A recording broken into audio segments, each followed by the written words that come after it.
NestJS provides an opinionated architecture, using decorators and modules to define where every controller and service belongs. It's designed to keep a codebase predictable as it scales. However, as the application graph grows, structural mistakes like circular dependencies or missing providers become more difficult to trace.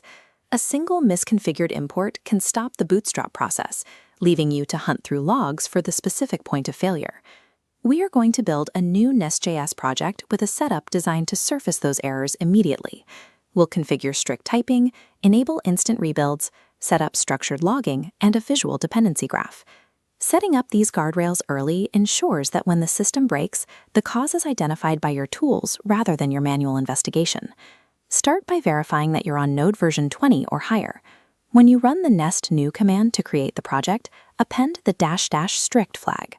This enables TypeScript's stricter feature set, which forces explicit type definitions and null checks.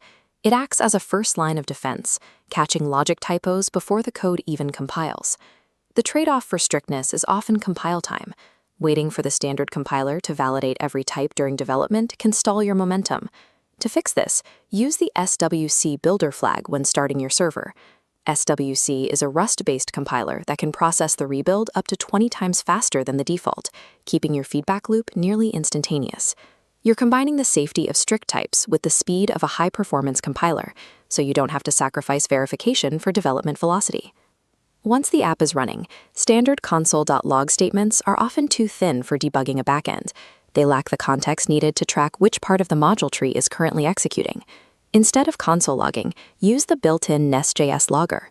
You can activate it directly inside your main.ts file during the bootstrap process. In your app.service.ts, try triggering both a console log and a logger.log side by side to see the difference in the terminal. The standard log is just unformatted text. The NestJS logger output includes a timestamp, the log level, and the specific class context, making it easier to filter and read when the server is under load. Structured logs convert a flat stream of text into a traceable timeline. Even with good logs, unhandled exceptions can be dangerous. If a runtime error occurs outside of a try-catch block, it can fail to return a proper response, making it harder to diagnose what the user experienced. To solve this, create a custom HTTP exception filter. This acts as a global catch-all for every error thrown in your application. Bind the filter globally in your main.ts file using app.useGlobalFilters. To test it, go to a controller and intentionally throw an error to see how the filter processes it. Instead of a generic crash, the client receives a predictable JSON response, while your server terminal prints a detailed stack trace, showing exactly where the request lifecycle was interrupted. This ensures every failure is captured and formatted, providing the data needed to fix the issue. Finally, structural issues like circular dependencies are common when moving between modules. These errors are purely architectural, but they can be the most time-consuming to find. To diagnose these, you can use the NestJS DevTools to visualize your application's internal structure. The DevTools Graph Visualizer maps every module and provider, showing exactly how they depend on one another. When a dependency is missing or broken, the visualizer highlights the specific node in the graph. You see the break in the chain visually rather than manually tracing code through your imports. Visual debugging tools turn an abstract dependency tree into a clear map where architectural errors become instantly obvious. The project you've scaffolded now has an integrated debugging safety net. Strict TypeScript catches logic typos, global filters format your crashes, and DevTools maps your dependencies.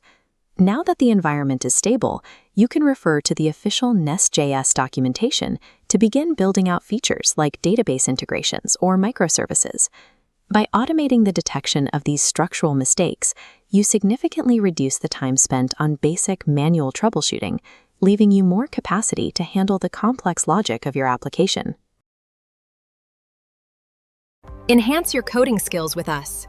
Don't forget to subscribe to Code 5 Food for the latest updates and tutorials.